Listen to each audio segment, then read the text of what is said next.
Joining me now from London is Mads Zacho. He's the CEO of NYSE listed Navigator Gas. Welcome to the show. Thank you so much, Alison. Nice to be here.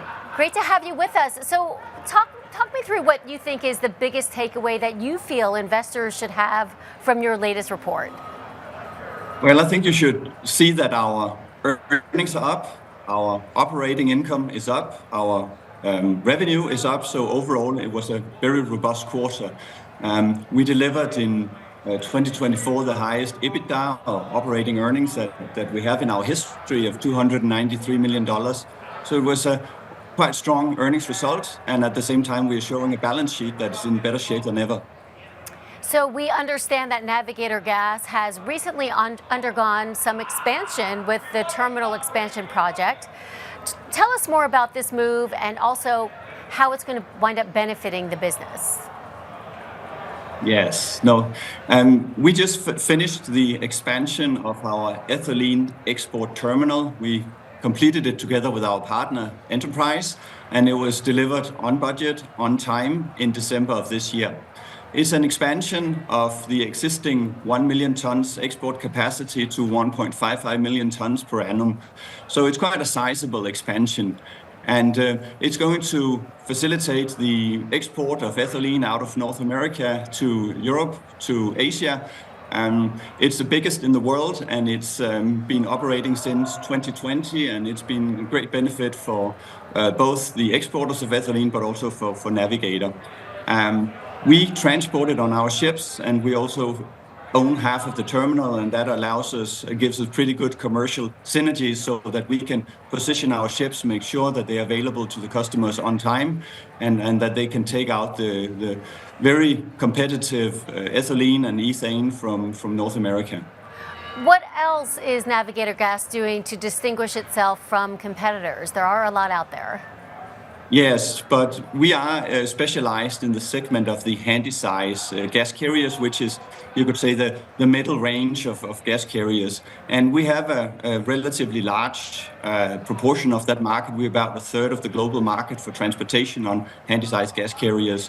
And we also specialize in those that have ethylene capacity, which are very sophisticated vessels. And the good thing about these vessels is that they can take a wide range of products, so they can transport everything from liquid petroleum gas or LPG. They can transport ammonia. They can also transport ethane and ethylene.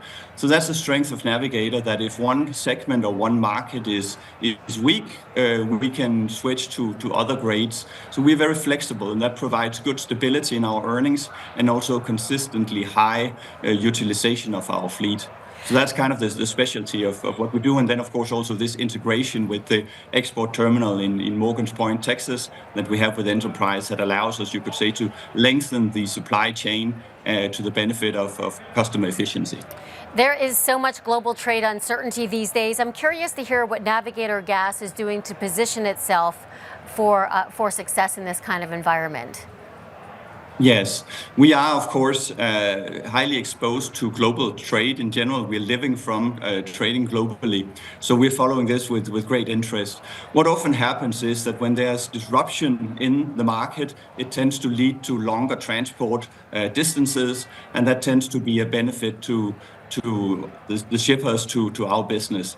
Right now, there's some uncertainty about trade friction.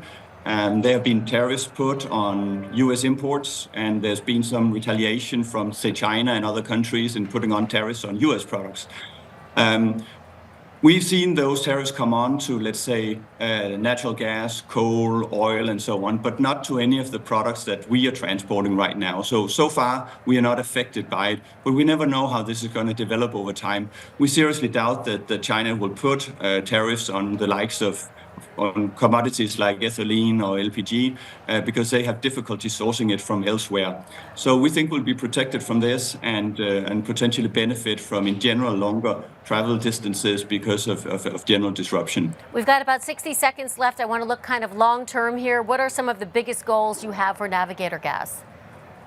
For Navigator Gas, we are growing our business, so we will constantly focus on renewing our fleet and adding more capacity to our fleet, but also returning capital to the shareholders. Over the past couple of years, we've paid dividends, we've done share buybacks, and channeling money back to our shareholders, and we'll continue doing that. We have a strong balance sheet. We have the capacity to do so, while also continuing to focus on renewing our fleet and growing it. So I think we have the best of both worlds in that. Well, that sounds wonderful. Thank you so much, Mads Zacho, CEO of Navigator Gas. Thanks so much for coming on the show. Thank you, Allison. Great to be here.